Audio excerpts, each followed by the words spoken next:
Welcome back. We're still with Professor Bolaji Owasonwoye. Thank you for joining us once again. A pleasure. Well, now let's continue now with the committee's recent meeting with the chairman of the House of Representatives Committee on Appropriation, the former chairman, Honorable Abdulmumin Jibrin, over the 2016 padded budget. Yeah. What did you discover and what are you doing?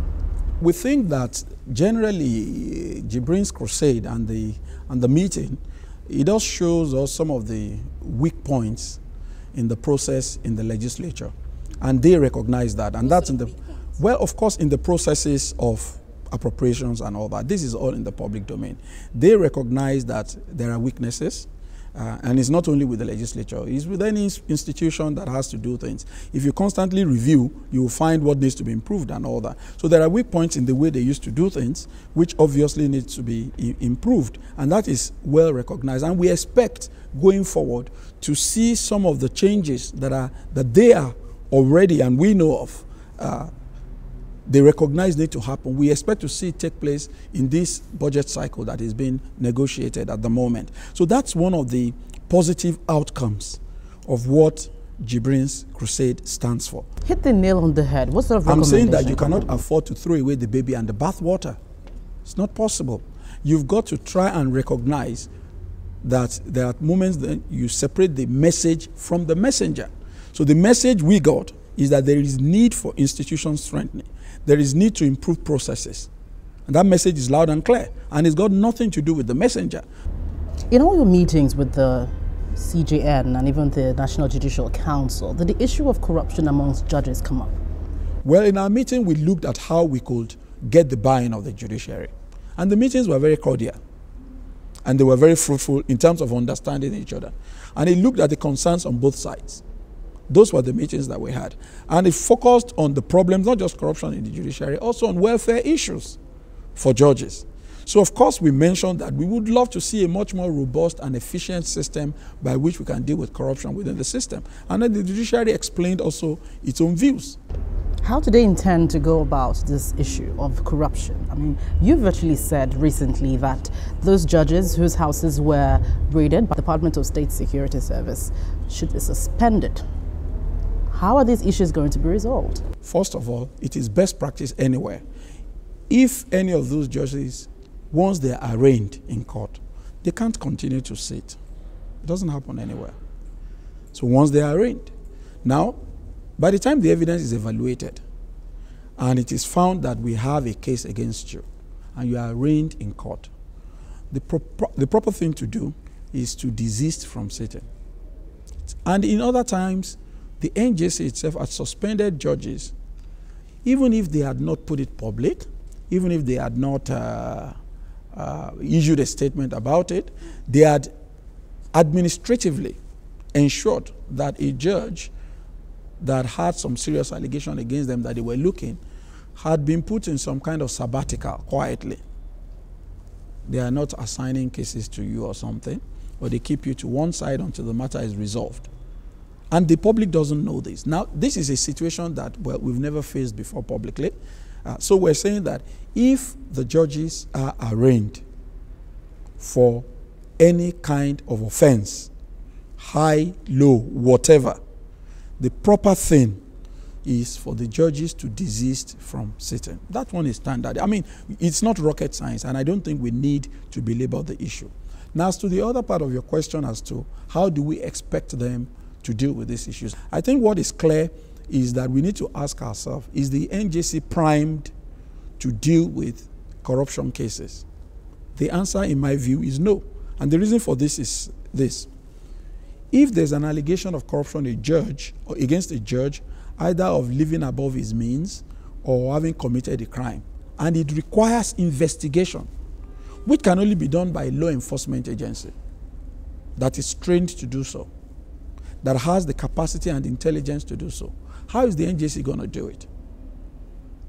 That requires, for example, doing a forensic analysis of accounts. How is the NJC going to do that?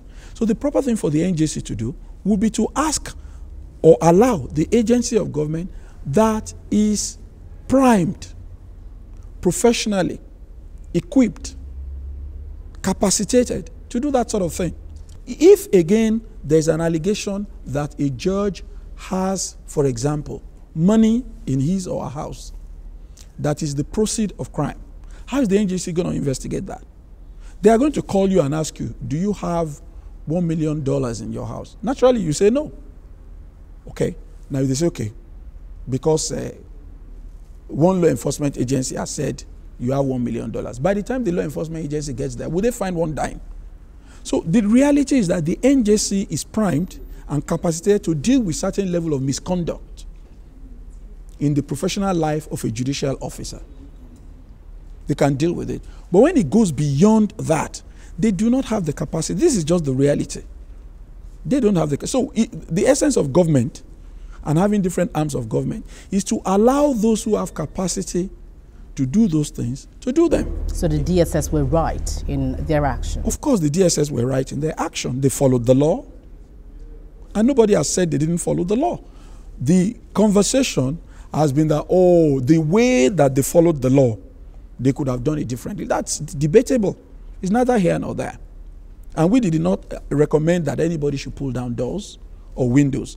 But if you as a law enforcement agent, if you have the power at any time of the day to investigate a person or to arrest a person, it's entirely up to you at your discretion how and when you choose to do it. You could choose to do it in the morning. You could choose to do it in the evening. People can criticize you and say, why did you go in the evening? You should have gone in the morning. But the question to be asked is, did you have power to go at any time of the day? If the answer is yes, that argument and debate becomes academic. All right. Professor Owasonwi, thank you for coming on the program. My pleasure. Thank you for having me. Yeah.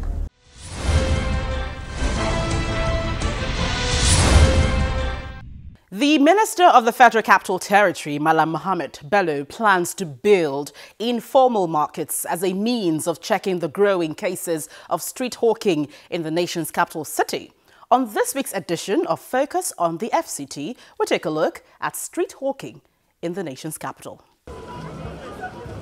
This special task force, comprising the police, the army and other paramilitary agencies, has the mandate of the leadership of the Federal Capital Territory to rid the Abuja metropolis of street hawkers and beggars.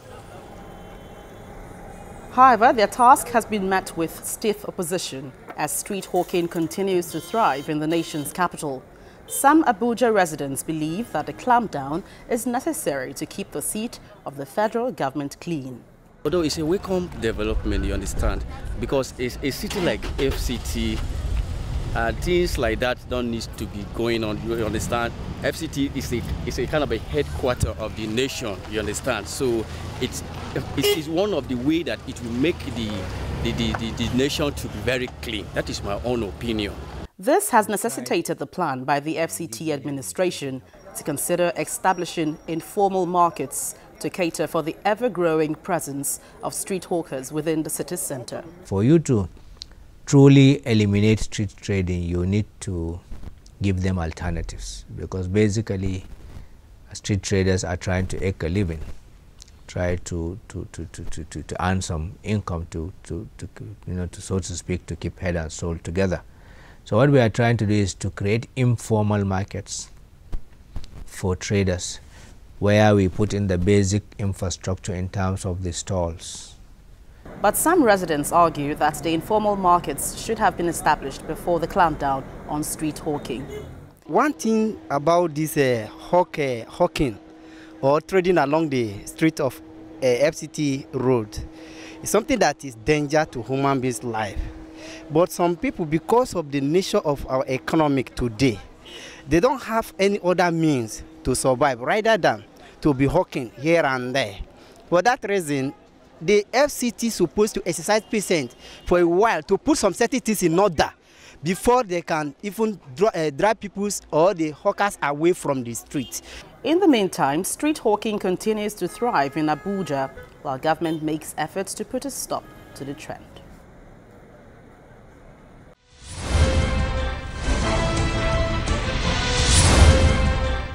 Well, thank you for your mails as always. I can take this one from Adebayo Olukorede, and it says, let us patronize made in Nigeria products in order to promote our country to the Western world.